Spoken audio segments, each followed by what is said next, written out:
Welcome to the third edition of Metal Mag Nostalgia. Today I picked the following issues for discussion. Horror Infernal number 5 from 1986, Grind Session number 2 from 1992, Rock Hard number 12 from 1985, and Vampire number 2 from 1991. Horror Infernal were around for more than 10 years. Later editions showed a more professional cover in full color. They always had a reputation of being the poor man's Rock Hard, less content, less quality. However, if you look what they feature in here, Warrant, Accept, Backwater, Holy Moses, Tyrant Pace, their focus is obviously on the local German scene at a time when the bigger mags were already orientated towards the American bands. Here, for example, is a 2-page gig review for Victory, playing at the rather small town of Wilhelmshaven, written on a typewriter with handmade lines in between. They are still creating their layout with a pencil. There is no lack of demo reviews and of course beautiful band pictures like these. Holy Moses are advertised as Germany's first black metal band who are just about to release their first album, Queen of Siam. Winner of the soundcheck is Accept with Russian Roulette, Metallica coming in second with Master of Puppets, number 3 are Exciter with Unveiling the Wicked. Way down near the bottom of the list I find Victims' Speed Revolution. Not an album for everyone even back then.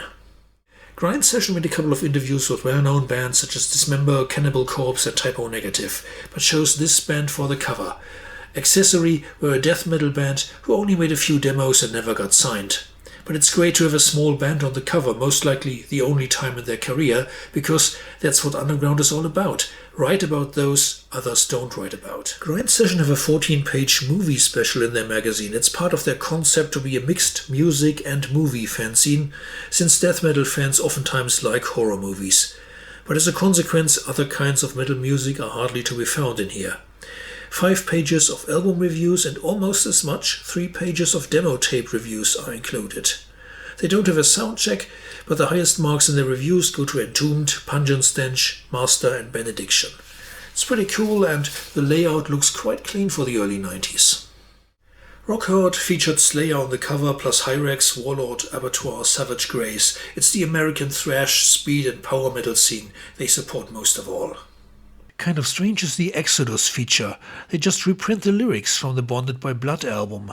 No comment, no interview, no critical review, just a photocopy. Not very ambitious journalistic work here. Heavy Metal Crossfire is a section where they invited Metallica's Lars and James to comment on other bands' new songs, from Running Wild to Steeler, from Exodus to Heir Apparent.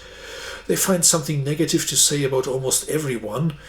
Diplomacy was not invented in San Francisco. Top 3 in the soundcheck are Megadeth, Killing Is My Business, Sabotage, The Dungeons Are Calling and Exciter, Long Live the Loud. At the bottom, among the last 10 of the ranking, we find Onslaught, Power from Hell, Manila Road, Open the Gates, and Celtic Frost, Emperor's Return, which goes to show how strong the year 1985 was in new releases, but also that Celtic Frost in particular were never really embraced by reviewers. The band was so much ahead of their time. Finally, Vampire was a short-lived magazine that only saw 4 issues. Death, Obituary, Possessed and Morbid Angel on the cover makes it clear they were relying on the early 90s boom of death metal.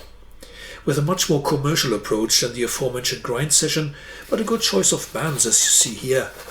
They were talking to Bolt Thrower about their new album War Master, Samael had released their first LP, Messiah worked on a new album called Choir of Horrors, and there is even an interview with Goat Lord, whose debut album, Reflections of the Solstice, is a truly bizarre record. Sounds like being recorded in a dungeon, not a studio.